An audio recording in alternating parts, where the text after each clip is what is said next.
여러분은 감옥에 가본 적 있으신가요? 아마 대부분은 없으실 겁니다. 다행히도요. 그럼 상상해 보세요. 3년 동안 감옥에 갇혀야 한다면 하루에 한 끼만 먹고 매일 12시간씩 강제 노동을 하고 맞고 굶고 병들고 그래도 버텨야 한다면 상상이 되시나요? 아마 안 되실 겁니다.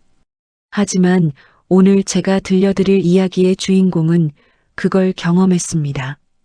3년 동안, 1095일 동안, 26,280시간 동안 북한 노동교화소에서요.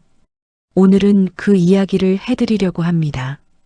일부에서 여러분은 김혁이 어떻게 체포되었는지 보셨습니다. 매일 밤 강낭이를 훔쳐서 굶어 죽어가던 가족을 살렸지만 그 가족이 그를 배신했죠. 동료 죄수도 배신했고요. 재판에서 3년형을 선고받았습니다. 그리고 이제 그 3년이 시작됩니다. 노동교화소, 북한에서 가장 무서운 곳 중 하나입니다. 정치범 수용소보다는 덜하지만 그래도 지옥입니다. 그곳에서 김혁은 무엇을 보았을까요? 무엇을 겪었을까요? 어떻게 살아남았을까요? 영상 끝까지 꼭 봐주세요. 이 이야기는 실화이고 여러분이 알아야 할 진실입니다. 구독과 좋아요 부탁드리고요. 댓글에 어느 지역에서 보고 계신지 남겨주세요. 자, 그럼 시작하겠습니다. 1999년 4월 김혁의 노동교화소 생활이 시작됩니다. 일장 이송 지옥으로 가는 길. 재판이 끝나고 일주일이 지났습니다. 김혁은 여전히 집결소 독방에 갇혀 있었습니다. 노동교화소로 이송되기를 기다리고 있었죠. 그 일주일은 길고 길었습니다. 매일 불안했습니다. 노동교화소는 어떤 곳일까? 거기서 나는 살아남을 수 있을까? 김혁은 들은 적이 있었습니다. 노동교화소에 대한 소문들을, 무서운 소문들, 매일 중노동을 한다고, 하루에 한 끼만 준다고, 많은 사람이 죽는다고, 맞아 죽고, 굶어 죽고, 병들어 죽고, 얼어 죽는다고. 김혁은 두려웠습니다. 하지만 동시에 각오했습니다. 나는 살아남을 거야. 3년을 버틸 거야. 그리고 나와서 탈출할 거야. 이 다짐이 김혁을 지탱했습니다. 1999년 4월 12일 아침이었습니다. 독방 문이 열렸습니다. 보위원 2명이 들어왔습니다. 김혁, 짐 챙겨. 어디 가는 겁니까? 노동교화소다. 오늘 이송한다. 드디어 그날이 왔습니다. 김혁은 짐을 챙겼습니다. 짐이라고 해봐야 거의 없었습니다. 옷 한 벌, 그게 전부였습니다. 보위원들이 김혁의 손을 묶었습니다. 뒤로 꺾어서 밧줄로 묶었습니다. 아팠습니다. 하지만 참아야 했습니다. 복도로 나왔습니다. 다른 죄수들도 나와 있었습니다. 총 20명쯤 되어 보였습니다. 모두 같은 노동교화소로 가는 죄수들이었습니다. 한 줄로 섰습니다. 보위원들이 지켜보고 있었습니다. 움직이지 마. 누군가 조금만 움직여도 소리쳤습니다. 그리고 매를 들었습니다. 밖으로 나왔습니다. 트럭이 기다리고 있었습니다. 군용 트럭. 뒤에 화물칸이 있는 트럭이었습니다. 죄수들이 한 명씩 올라탔습니다. 김혁도 올라탔습니다. 화물칸은 좁았습니다. 20명이 빽빽하게 들어갔습니다. 앉을 자리도 부족했습니다. 어떤 죄수는 서 있어야 했습니다. 트럭 문이 닫혔습니다. 안은 어두웠습니다. 작은 창문 하나만 있었습니다. 트럭이 출발했습니다. 덜컹거렸습니다. 비포장도로를 달렸으니까요. 죄수들의 몸이 이리저리 흔들렸습니다. 손이 묶여 있어서 균형 잡기가 어려웠습니다. 1시간쯤 지났을까요? 트럭은 계속 달렸습니다. 화물칸 안은 답답했습니다. 공기가 탁했습니다. 숨쉬기가 힘들었습니다. 어떤 죄수가 말했습니다. 얼마나 더 가야 하지? 모르지. 한참 남았을 거야. 노동교화소가 어디 있대? 산속이래. 깊은 산속? 왜 산속에? 도망 못 가게. 죄수들이 작은 목소리로 이야기를 나눴습니다. 보위원들이 들을까봐 조심스럽게요. 김혁은 창문으로 밖을 봤습니다. 산이 보였습니다. 높은 산들, 나무가 빽빽한 산들, 문명과 멀어지고 있었습니다. 사람이 사는 곳에서 멀어지고 있었습니다. 지옥으로 가까워지고 있었습니다. 2시간이 더 지났습니다. 총 3시간을 달렸습니다. 드디어 트럭이 멈췄습니다. 문이 열렸습니다. 햇빛이 들어왔습니다. 너무 밝아서 눈을 뜰 수가 없었습니다. 내려. 보위원이 소리쳤습니다. 죄수들이 한 명씩 내렸습니다. 김혁도 내렸습니다. 비틀거렸습니다. 3시간 동안 좁은 곳에 갇혀 있었으니까요. 다리에 힘이 없었습니다. 하지만 어떻게든 섰습니다. 그리고 주위를 둘러봤습니다. 여러분, 잠깐 멈추고 상상해 보세요. 김혁이 지금 보고 있는 게 뭘까요? 노동교화소. 그곳은 어떻게 생겼을까요? 김혁은 높은 철조망을 봤습니다. 3미터는 되어 보이는 철조망. 그 위에는 철조망이 또 있었습니다. 가시철조망. 그리고 그 위에는 전기선이 있었습니다. 만지면 죽는 전기선. 망루가 보였습니다. 4모퉁이에 하나씩. 총 4개의 망루. 각 망루마다 감시병이 있었습니다. 총을 들고 있었습니다. 그들은 끊임없이 주위를 살폈습니다. 도망가는 죄수가 있는지 감시하는 거죠. 철조망 안에는 건물들이 있었습니다.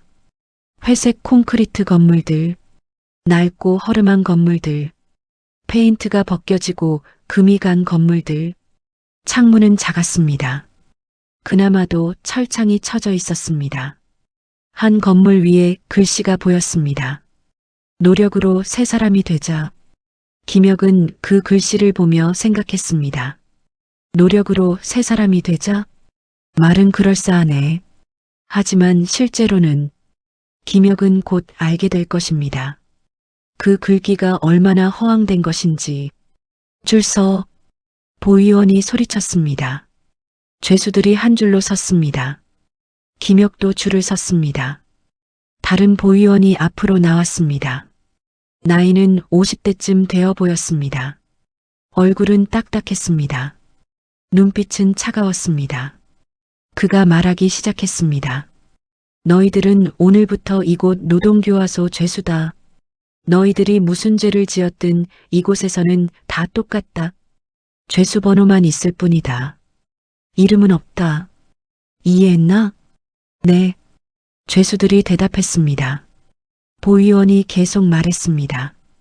이곳에서의 규칙은 간단하다. 첫째, 노동을 열심히 하라. 둘째, 탈출을 생각하지 마라.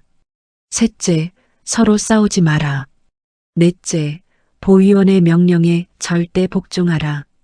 이 규칙을 어기면 처벌받는다. 심하면 독방에 가거나 기간이 늘어난다. 더 심하면 총살이다. 보위원이 잠시 멈췄습니다. 죄수들을 하나하나 쳐다봤습니다. 그리고 다시 말했습니다. 너희들은 이곳에서 3년 혹은 5년 혹은 10년을 보낼 것이다.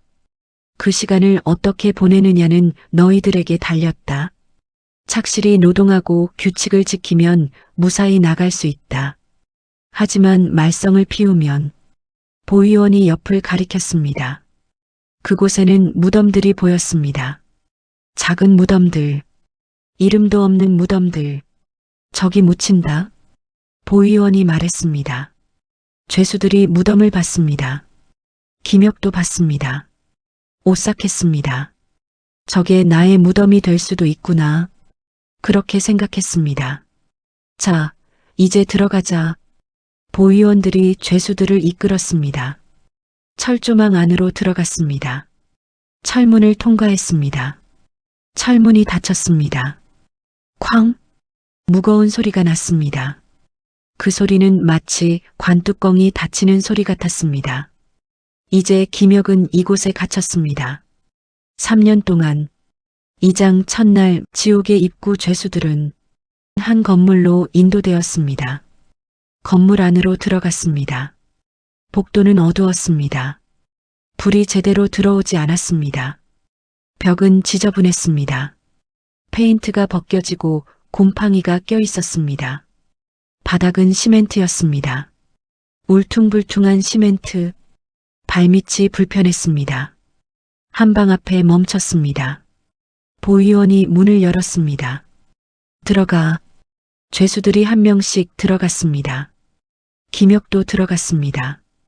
방은 넓었습니다. 아니, 넓다기보다는 큰 공간이었습니다. 교실 2개 정도 크기. 하지만 그 안에는 이미 사람들이 있었습니다. 많은 사람들. 50명은 되어 보였습니다. 새로 들어온 20명까지 합치면 70명. 70명이 한 방에 비좁았습니다. 죄수들이 김혁을 봤습니다. 새로운 사람들을 봤습니다. 어떤 죄수는 무관심했습니다. 어떤 죄수는 호기심 어린 눈으로 봤습니다. 어떤 죄수는 동정 어린 눈으로 봤습니다. 한 죄수가 다가왔습니다. 나이는 30대쯤 되어 보였습니다. 여위였습니다. 얼굴은 뼈만 남았습니다. 새로 왔어? 그가 물었습니다. 네. 김혁이 대답했습니다. 이름이 뭐야?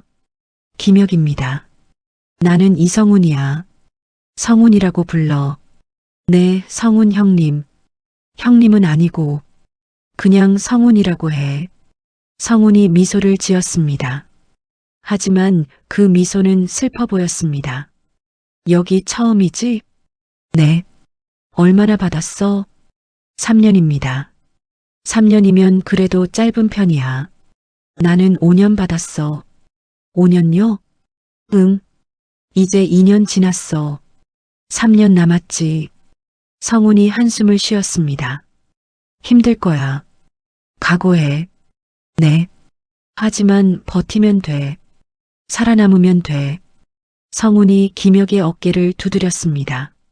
그날 저녁이었습니다. 저녁 식사 시간이었습니다. 보위원이 소리쳤습니다. 식사? 죄수들이 일어났습니다. 한 줄로 섰습니다. 밥그릇을 들고 줄을 섰습니다. 김혁도 밥그릇을 받았습니다.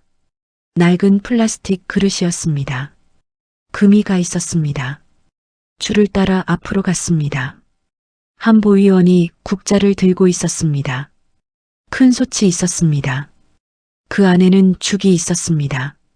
옥수수죽. 보위원이 국자로 한 국자를 떴습니다. 김혁의 그릇에 부었습니다. 그게 전부였습니다.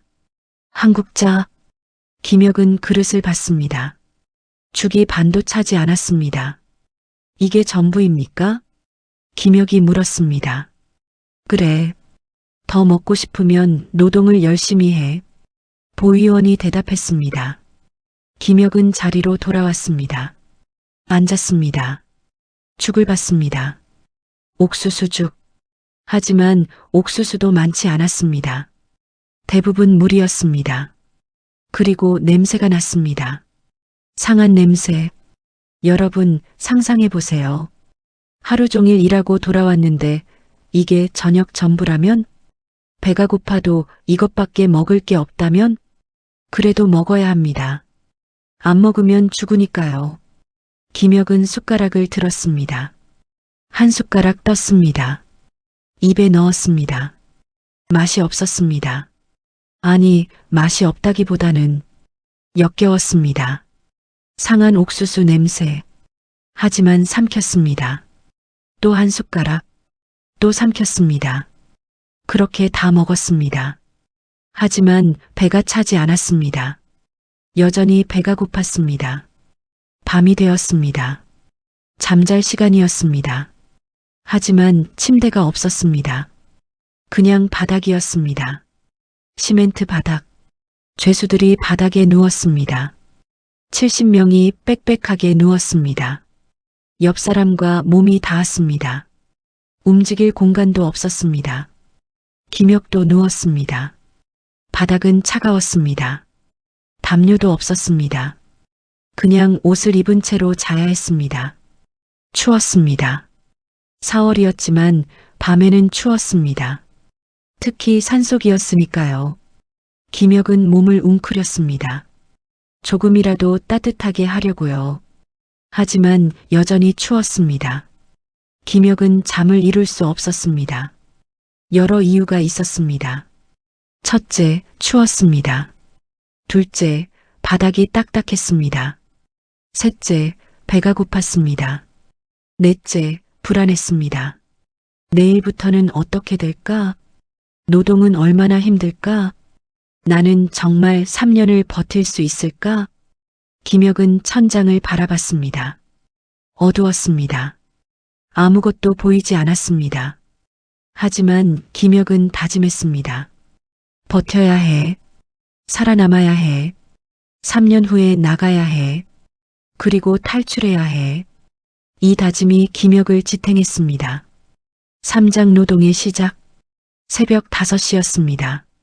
아직 해도 뜨기 전이었습니다. 일어나. 보위원의 고함 소리가 들렸습니다. 죄수들이 일어났습니다. 김혁도 일어났습니다. 온몸이 뻐근했습니다. 딱딱한 바닥에서 잤으니까요. 허리가 아팠습니다. 어깨가 아팠습니다. 하지만 일어나야 했습니다. 세수를 했습니다. 아니, 세수라기보다는 그냥 물을 조금 묻혔습니다.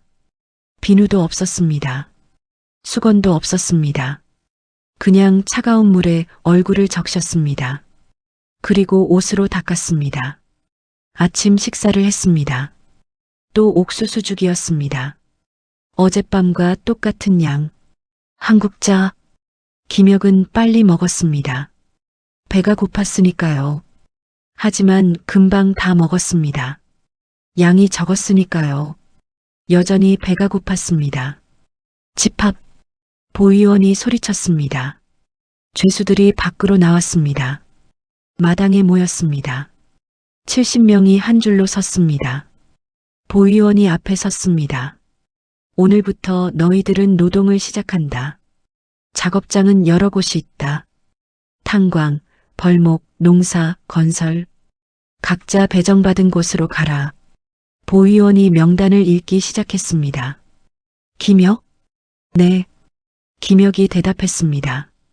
탄광. 김혁은 아무 말도 하지 못했습니다. 탄광. 가장 힘든 곳이었습니다. 여러분, 탄광이 뭔지 아시나요? 땅 밑에서 석탄을 캐는 곳입니다. 어둡고 좁고 위험합니다.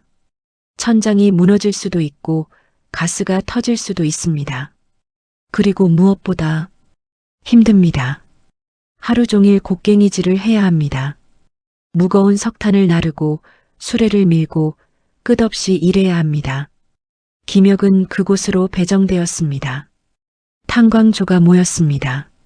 20명쯤 되었습니다. 모두 여위고 지친 얼굴이었습니다. 보위원이 그들을 이끌었습니다. 걸어갔습니다. 노동교화소 뒤쪽으로 갔습니다. 산비탈을 올라갔습니다. 30분쯤 걸었습니다. 드디어 도착했습니다. 탄광 입구였습니다. 입구는 어두웠습니다. 동굴 같았습니다. 아니, 동굴이었습니다. 인공적으로 판 동굴. 입구에는 철로가 놓여 있었습니다. 수레가 다니는 철로. 석탄을 나르는 수레. 보위원이 말했습니다. 들어가. 죄수들이 들어갔습니다. 김혁도 들어갔습니다. 안은 더 어두웠습니다.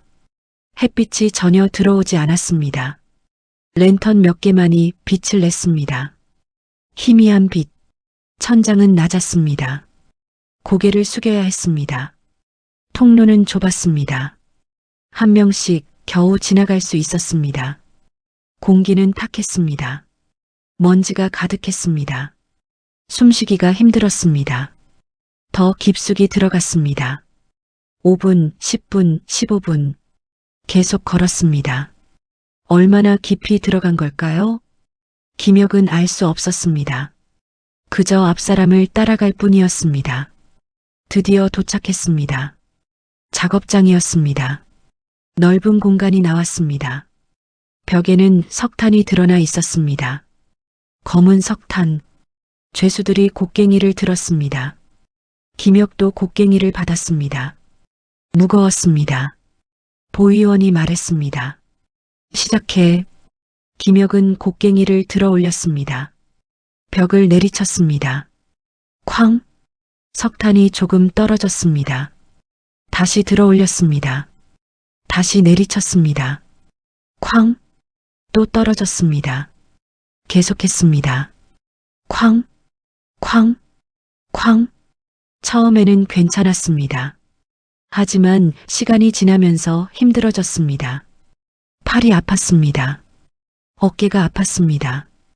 허리가 아팠습니다. 손바닥에 물집이 생겼습니다. 터졌습니다. 피가 났습니다. 아팠습니다.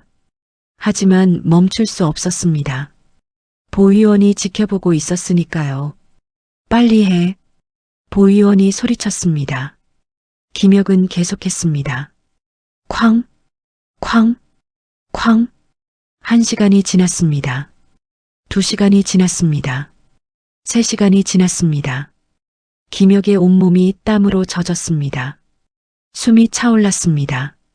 어지러웠습니다. 하지만 멈출 수 없었습니다. 4시간이 지났습니다. 드디어 보위원이 말했습니다. 쉬어. 김혁은 곡괭이를 내려놓았습니다. 바닥에 주저앉았습니다. 온몸에 힘이 없었습니다. 다른 죄수들도 주저앉았습니다. 모두 지쳐 있었습니다. 10분 휴식이었습니다. 그리고 다시 일을 시작했습니다. 점심시간이 되었습니다.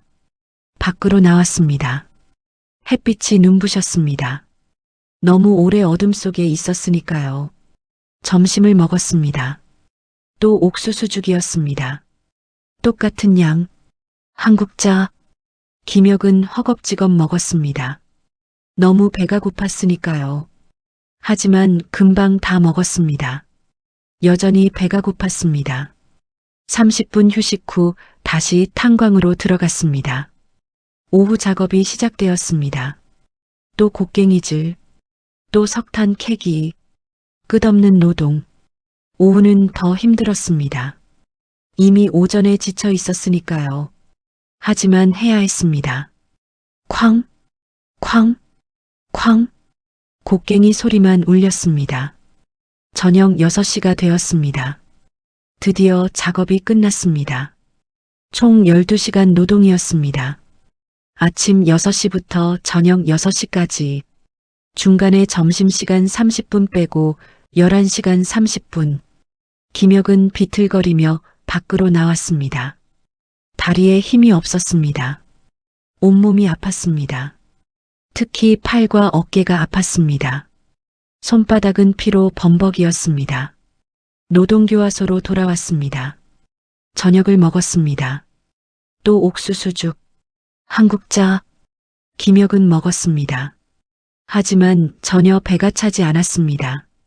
하루 종일 12시간 일했는데 이게 전부라니. 밤이 되었습니다. 바닥에 누웠습니다. 온몸이 아팠습니다. 움직일 수조차 없었습니다. 김혁은 생각했습니다. 이게 앞으로 3년 동안 계속될 거야. 매일 이렇게. 절망스러웠습니다. 하지만 포기할 수 없었습니다. 버텨야 해. 살아남아야 해. 김혁은 눈을 감았습니다. 그리고 잠들었습니다. 너무 피곤해서 금방 잠들었습니다. 사장 지옥의 일상. 다음 날도 똑같았습니다. 새벽 5시 기상.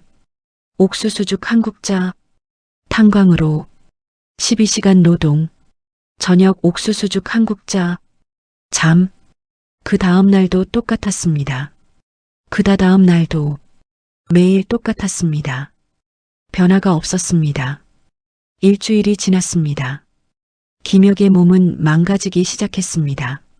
살이 빠졌습니다. 원래도 말랐는데 더 말랐습니다. 뼈만 남았습니다.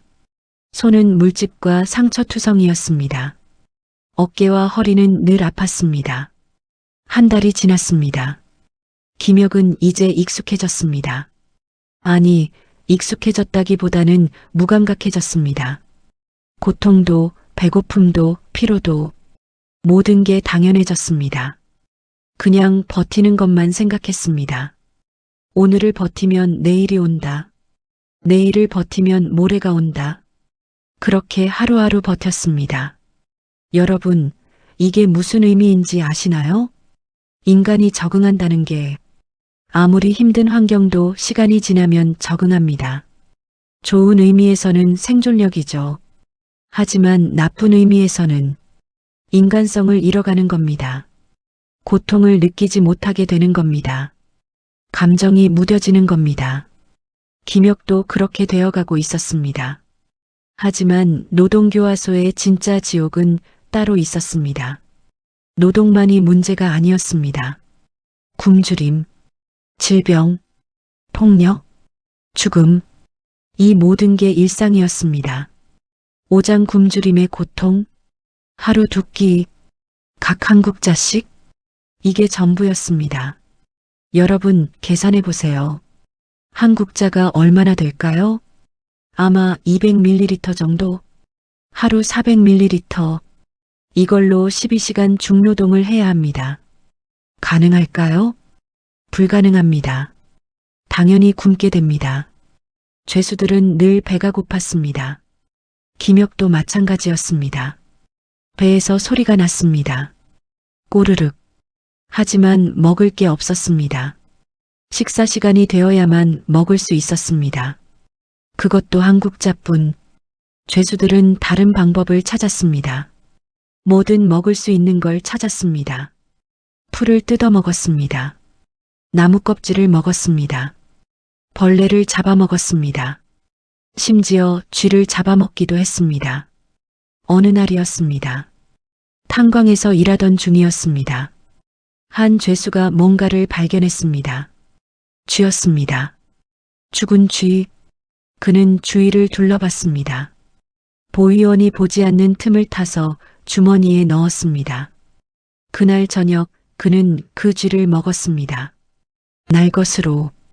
김혁은 그 모습을 봤습니다. 구역질이 났습니다. 하지만 동시에 이해했습니다.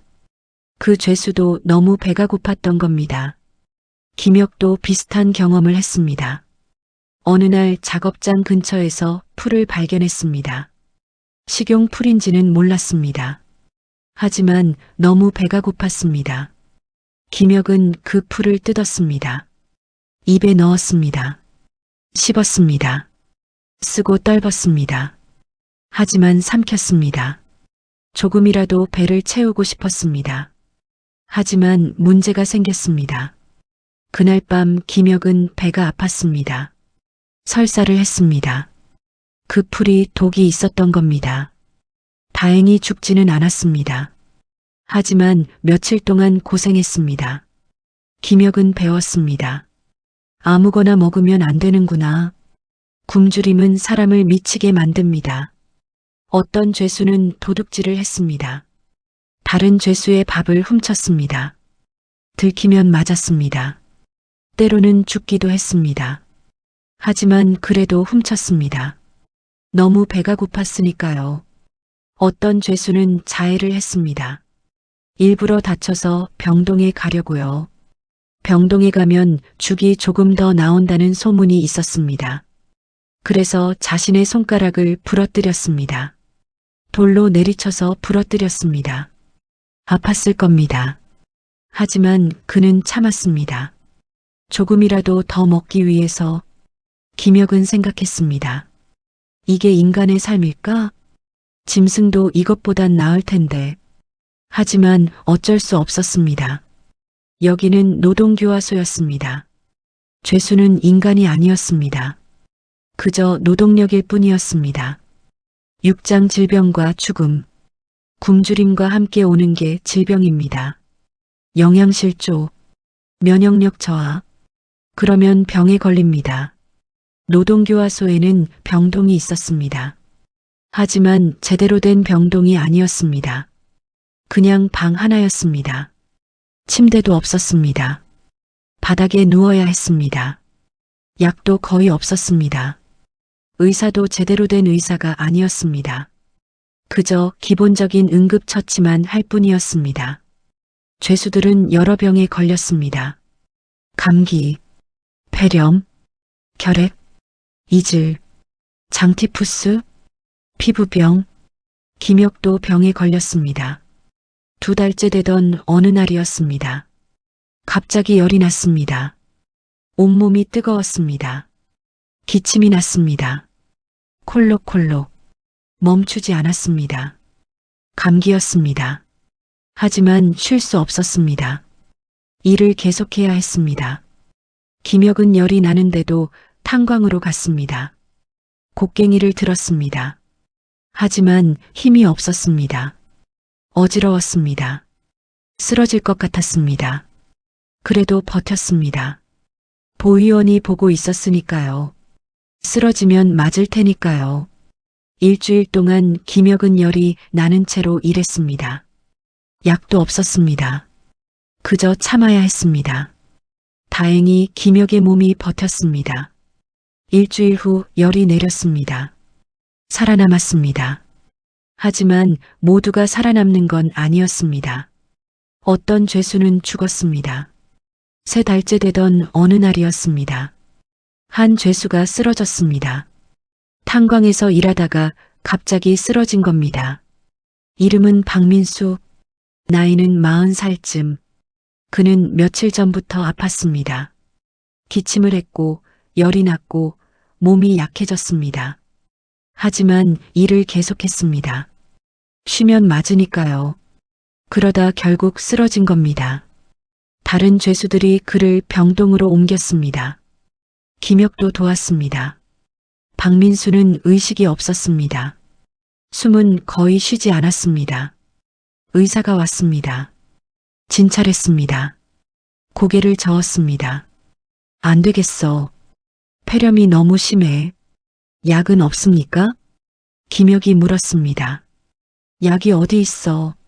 여기가 어딘데? 의사가 대답했습니다. 박민수는 그날 밤 죽었습니다. 조용히 죽었습니다. 마지막 숨을 내쉬고 멈췄습니다. 그게 전부였습니다. 다음 날 아침, 죄수 몇 명이 박민수의 시신을 옮겼습니다. 어디로? 교화소 뒤편 언덕으로. 거기에는 무덤들이 있었습니다.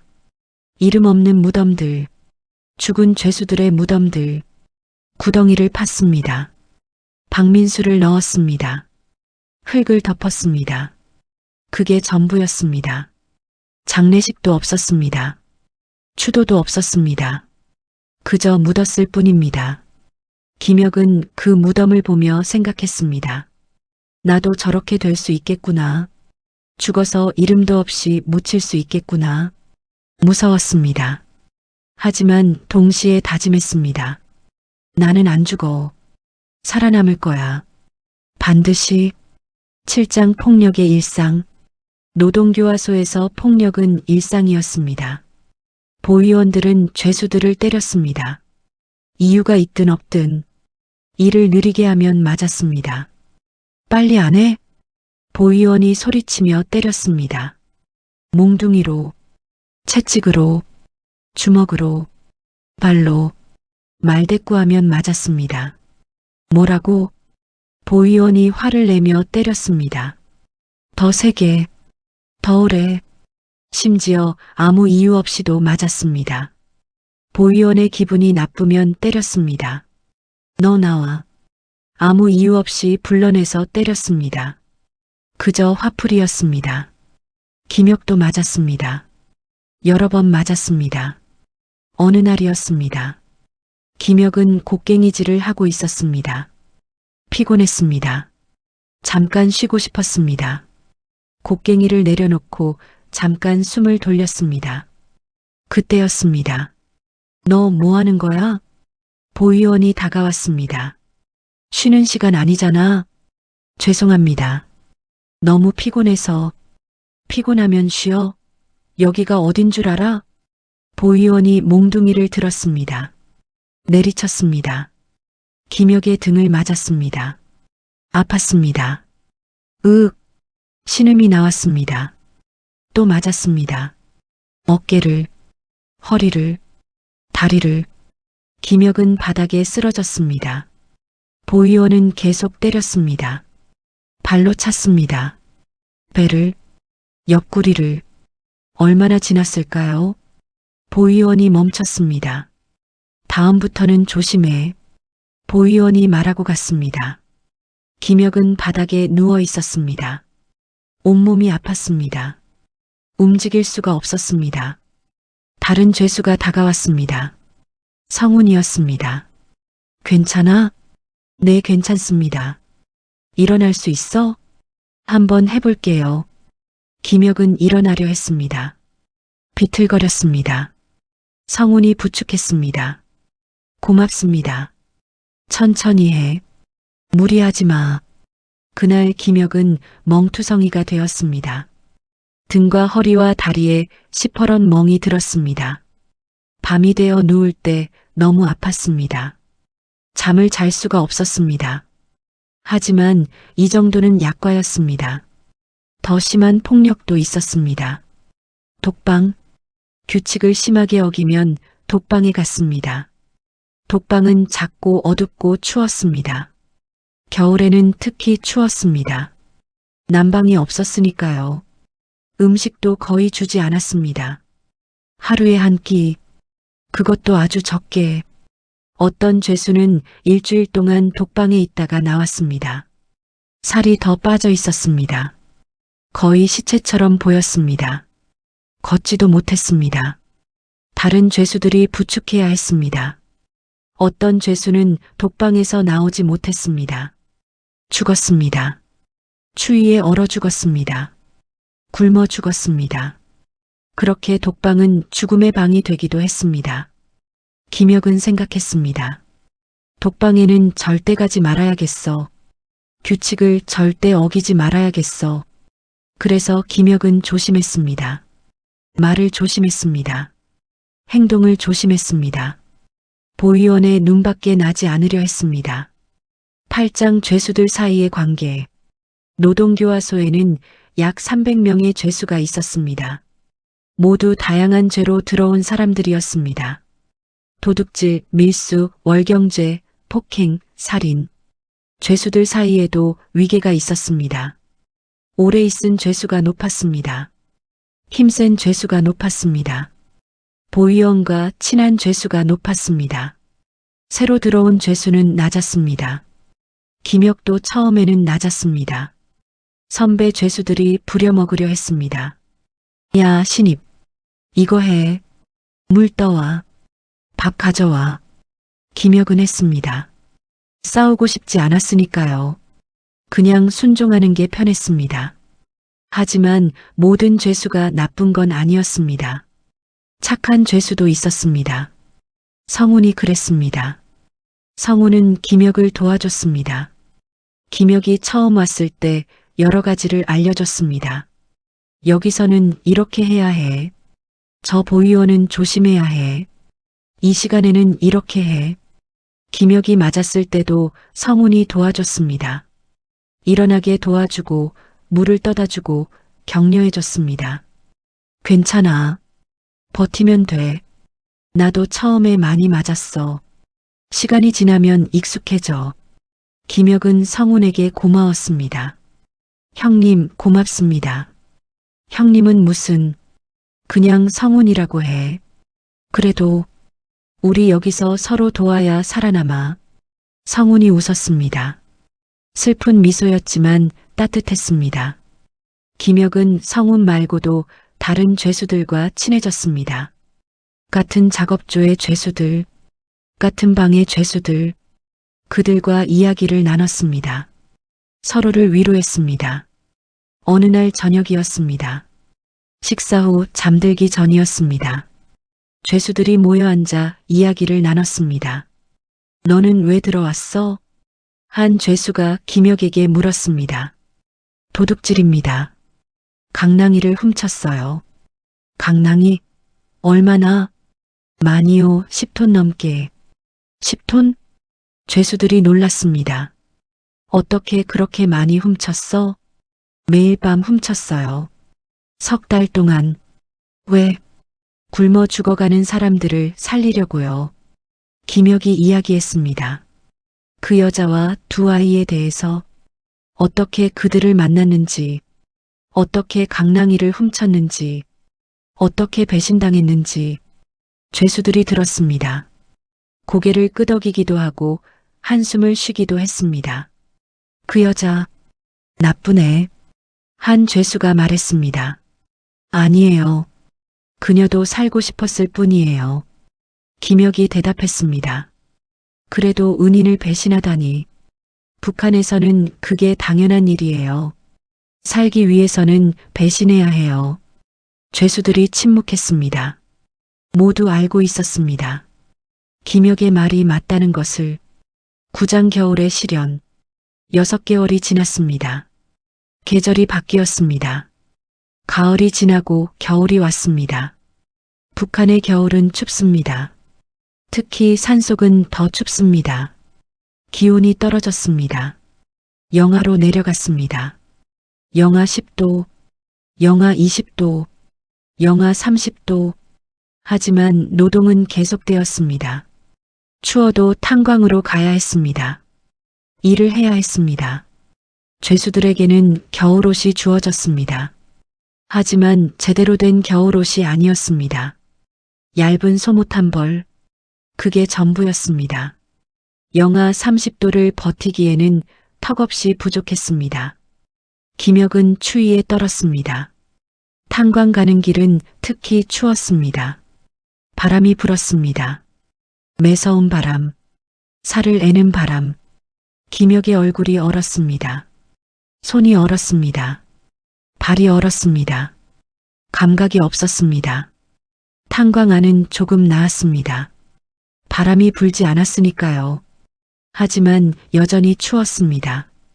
일을 하면 조금 따뜻해졌습니다. 몸을 움직이니까요. 하지만 쉬는 시간에는 다시 추웠습니다. 밤은 더 추웠습니다.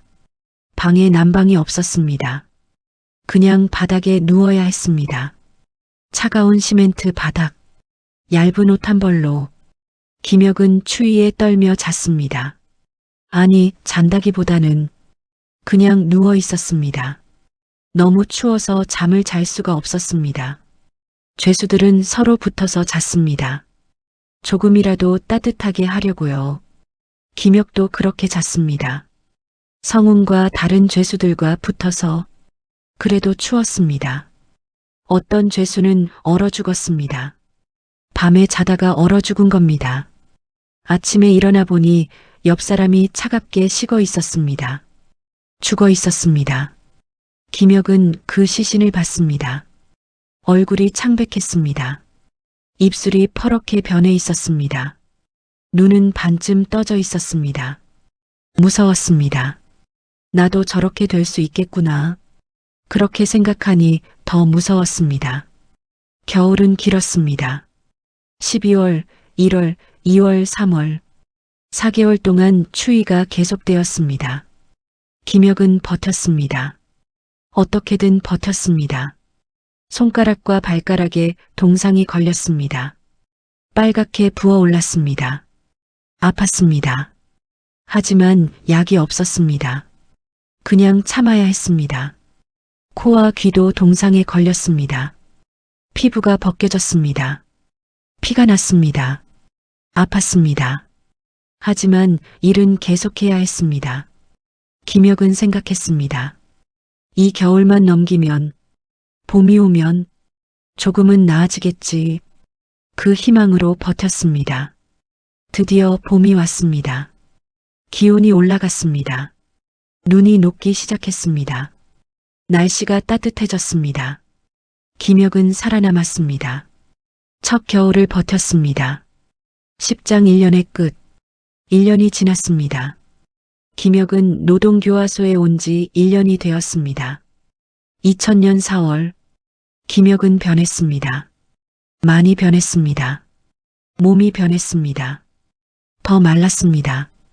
원래 70kg이었는데 이제 45kg쯤 되었습니다. 25kg이나 빠진 겁니다. 뼈만 남았습니다. 갈비뼈가 다 보였습니다. 팔다리는 나무 막대기처럼 가늘었습니다. 얼굴도 변했습니다. 광대뼈가 튀어나왔습니다.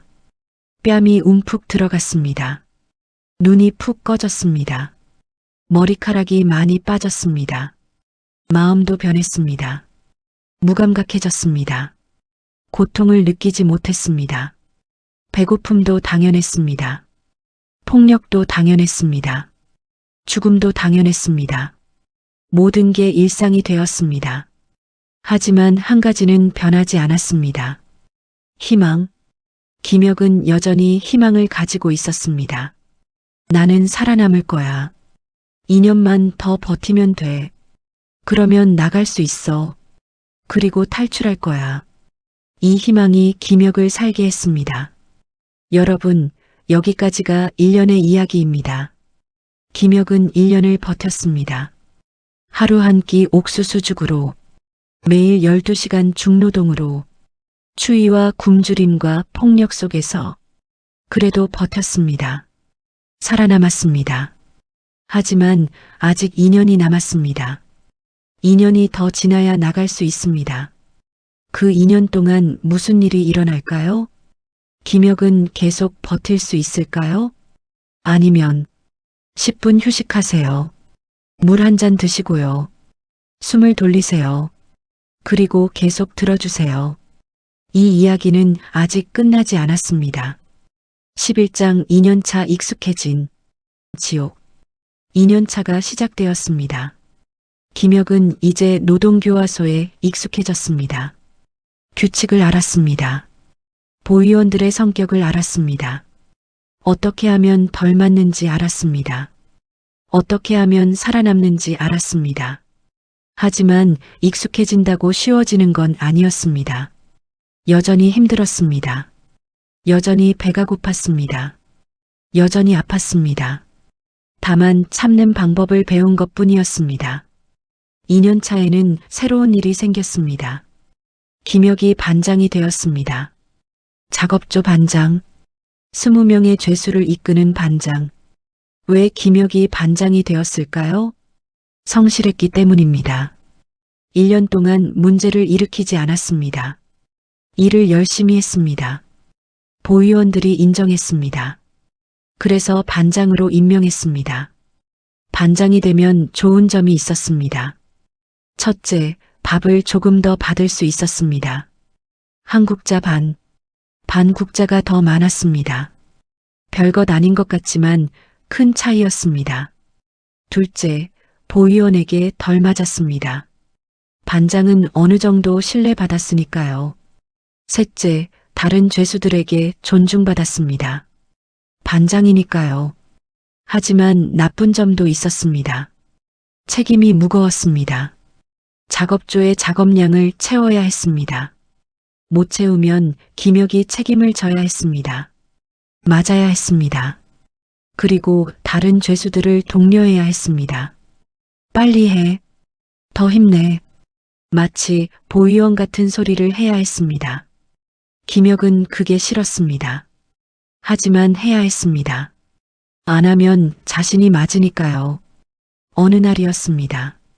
한 죄수가 일을 느리게 했습니다. 이름은 최영수, 나이는 25살. 젊었지만 몸이 약했습니다. 병에 자주 걸렸습니다. 그날도 최영수는 아팠습니다. 열이 났습니다. 기침을 했습니다. 하지만 일을 해야 했습니다. 그래서 천천히 했습니다. 힘이 없었으니까요.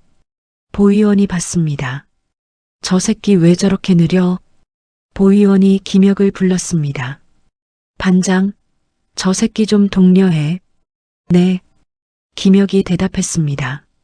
최영수에게 다가갔습니다. 영수야, 좀 빨리 해. 형님, 저 아파요. 알아. 하지만 보 의원이 보고 있어.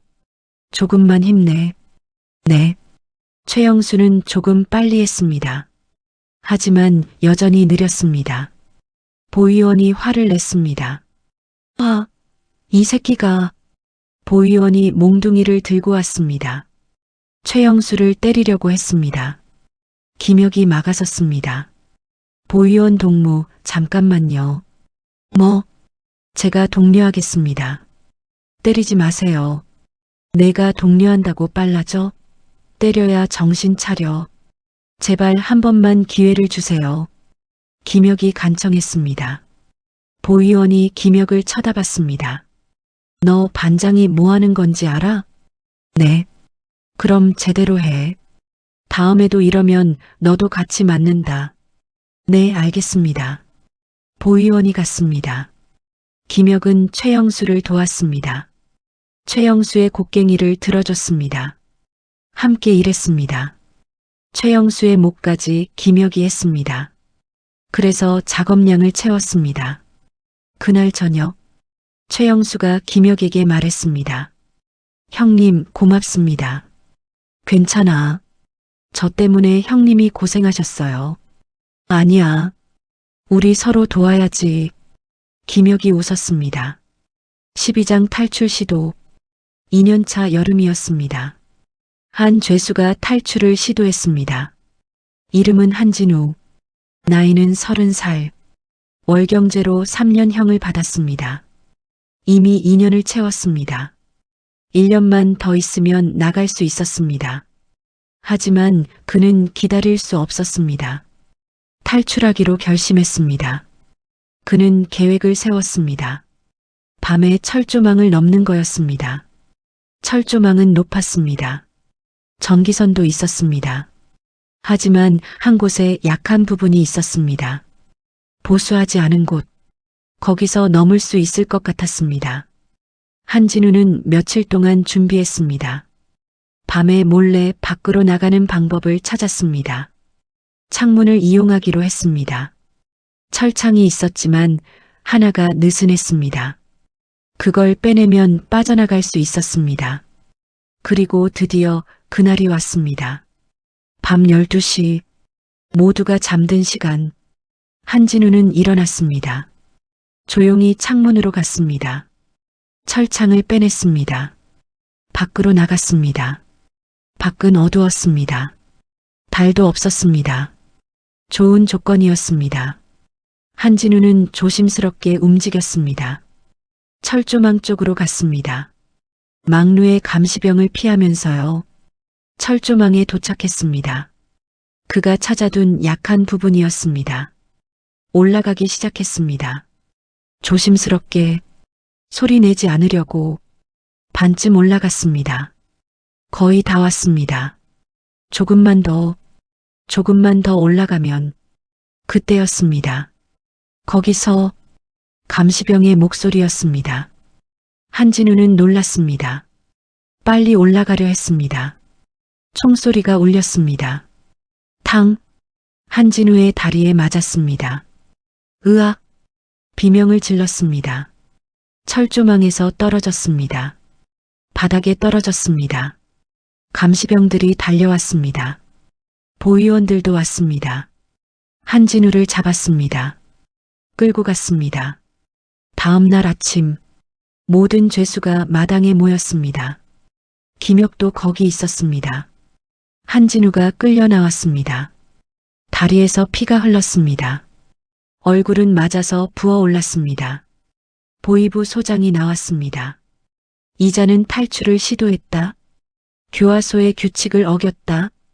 따라서 처벌한다. 한진우는 공개 처벌을 받았습니다. 보위원들이 그를 때렸습니다. 몽둥이로, 채찍으로, 발로. 한진우는 비명을 질렀습니다. 으악, 살려주세요. 다시는 안 할게요. 제발. 하지만 보위원들은 멈추지 않았습니다. 계속 때렸습니다. 김혁은 그 모습을 봤습니다. 참혹했습니다. 눈을 돌리고 싶었습니다. 하지만 봐야 했습니다. 보지 않으면 자신도 맞을 테니까요. 한진우는 결국 쓰러졌습니다. 의식을 잃었습니다.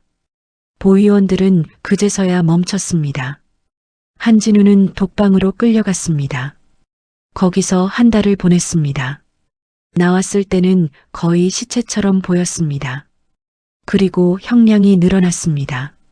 3년에서 5년으로 2년이 더 추가된 겁니다. 김혁은 그걸 보며 생각했습니다.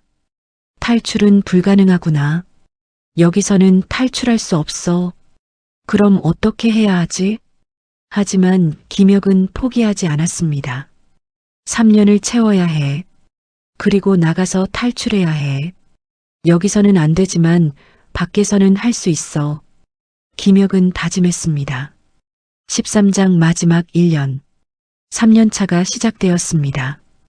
김혁의 마지막 1년이었습니다. 이제 1년만 버티면 나갈 수 있었습니다. 김혁은 희망을 가졌습니다. 1년만 더, 365일만 더 버틸 수 있어. 하지만 마지막 1년이 가장 힘들었습니다. 왜일까요? 희망이 있었기 때문입니다. 희망이 있으면 기다림이 더 힘듭니다. 언제 끝나지? 아직 얼마나 남았지? 매일 그런 생각을 했습니다. 시간이 너무 천천히 갔습니다. 그리고 두려웠습니다. 혹시 무슨 일이 생기면 어떡하지? 형량이 늘어나면? 죽으면? 나가기 직전에 무슨 일이 생길까봐 두려웠습니다. 그래서 김혁은 더 조심했습니다. 말을 조심했습니다. 행동을 조심했습니다. 절대 문제를 일으키지 않았습니다. 그리고 일을 더 열심히 했습니다. 보위원들에게 잘 보이려고요. 모범 죄수가 되려고요. 그러면 무사히 나갈 수 있을 테니까요. 하지만 사건이 일어났습니다. 11월 어느 날이었습니다. 김혁이 나가기 5개월 전이었습니다. 작업조에서 사고가 났습니다. 탄광 천장이 무너졌습니다. 갑자기 아무 경고도 없이 쾅! 돌과 흙이 쏟아져 내렸습니다. 죄수 3명이 깔렸습니다. 김혁은 근처에 있었습니다. 다행히 맞지 않았습니다. 하지만 깔린 죄수들을 봤습니다. 도와주세요. 한 죄수가 소리쳤습니다. 다리가 깔려 있었습니다. 김혁과 다른 죄수들이 달려갔습니다. 돌을 치웠습니다. 힘을 합쳐서 들어 올렸습니다. 한 죄수를 구했습니다. 다리가 부러졌지만 살았습니다. 2번째 죄수도 구했습니다. 팔이 부러졌지만 살았습니다. 하지만 3번째 죄수는 너무 많은 돌에 깔렸습니다. 돌을 치워보니 이미 죽어 있었습니다. 머리가 깨져 있었습니다. 김혁은 그 시신을 봤습니다. 충격이었습니다. 그날 작업은 중단되었습니다. 모두 밖으로 나왔습니다. 김혁도 나왔습니다. 김혁은 생각했습니다. 나도 저렇게 죽을 뻔했구나. 조금만 더 가까이 있었으면. 5개월 남았는데, 5개월만 버티면 되는데, 두려웠습니다. 그날 밤 김혁은 잠을 이룰 수 없었습니다. 계속 생각했습니다. 나는 살아남을 수 있을까? 무사히 나갈 수 있을까? 하지만 포기할 수 없었습니다. 버텨야 해. 조금만 더. 5개월만 더. 14장 석방의 날. 드디어 그날이 왔습니다. 2002년 4월 12일. 김혁의 석방일이었습니다. 3년. 1095일. 26,280시간. 김혁은 그 모든 시간을 버텼습니다. 살아남았습니다. 아침에 일어났습니다. 평소와 똑같았습니다. 하지만 마음은 달랐습니다. 오늘 나간다. 드디어 나간다. 식사를 했습니다. 마지막 옥수수 죽이었습니다. 김혁은 그걸 보며 생각했습니다. 이제 이 죽을 안 먹어도 되는구나. 기뻤습니다.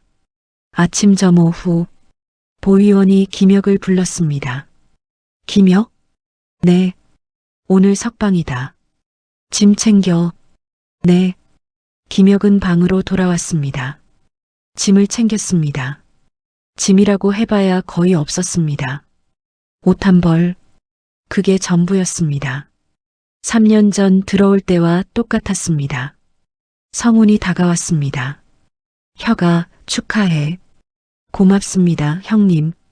밖에 나가면 조심해. 네. 그리고 탈출 성공하면 나 생각해줘. 성운이 웃었습니다. 슬픈 미소였습니다. 김혁은 성운을 꼭 안았습니다. 형님도 곧 나가실 거예요. 그래. 나도 1년 남았어. 버티세요. 꼭 버티세요. 그래. 너도 조심해. 김혁은 다른 죄수들과도 작별을 고했습니다. 잘 가. 건강해. 살아남아. 김혁은 밖으로 나왔습니다. 보이부 사무실로 갔습니다.